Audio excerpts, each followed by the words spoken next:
नमस्कार दोस्तों। आज हम चर्चा करेंगे हेपेटाइटिस वायरस प्रेगनेंसी के दौरान हो जाए तो क्या करें। जब भी कोई प्रेग्नेंट लेडी हमारी ओपीडी में आती है तो हम हेपेटाइटिस बी इन्फेक्शन का टेस्ट ज़रूर कराते हैं।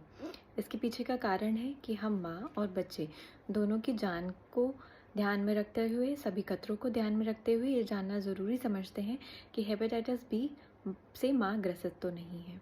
ऐसे में जब भी आपको कोई गायनेकोलॉजिस्ट हेपेटाइटिस बी का टेस्ट लिखें तो ये जांच ज़रूर करवाएं, क्योंकि अगर आप हेपेटाइटिस बी पॉजिटिव आते हैं तो ये इन्फेक्शन आपके बच्चे में होने की भी पूरी संभावना होती है, खतरा अधिक रहता है।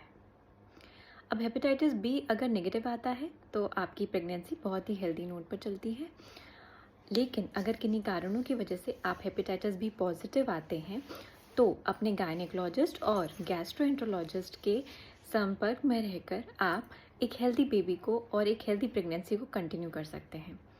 अब इनमें हमें किन चीज़ों को जानने की आवश्यकता है। पहली चीज़, आपका हेपेटाइटिस बी इन्फेक्शन एक्टिव तो नहीं है। उसके लिए हमारे पास टेस्ट आते हैं। आपके अंदर, आपके शरीर में हेपेटाइटिस बी वायरस का कितना लोड है ये भी निर्धारित करता है ये जानने में कि बच्चे में ट्रांसमिशन होने का कितना ज़्यादा खतरा है। तो जब आपको सलाह मिले तो अपने गायनेकोलॉजिस्ट और गैस्ट्रोएंटरोलॉजिस्ट की सलाह पे सभी जांचों को कराएं। अगर हमें वायरल लोड को देखते हुए ये समझ में आता है कि आपको एंटीवायरल ड्रग पर रखने की ज़रूरत है तो हम ज़रूर एंटीवायरल ड्रग स्टार्ट कर देते हैं, और अगर वायरल लोड कम है तो आपको मॉनिटरिंग पे रखा जाता है। अब डिलीवरी के दौरान जो प्रिकॉशंस इस्तेमाल किए जाते हैं वो हमारे हॉस्पिटल स्टाफ की तरफ से होते हैं।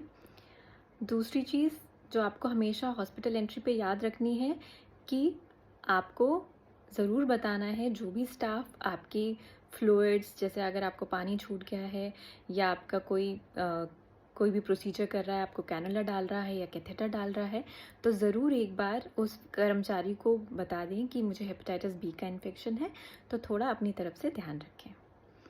तीसरी चीज़, डिलीवरी होने के बाद आपको बेबी को ब्रेस्ट फीड आराम से कराइए। इसमें कोई खतरा नहीं है। ब्रेस्ट मिल्क में हेपेटाइटिस बी वायरस होता है, लेकिन उसका ट्रांसमिशन इतना ज़्यादा कॉमन नहीं है, और India being a poor country हम कोशिश करते हैं कि माएँ अपने बच्चों को खुद का दूध ज़रूर पिलाएं।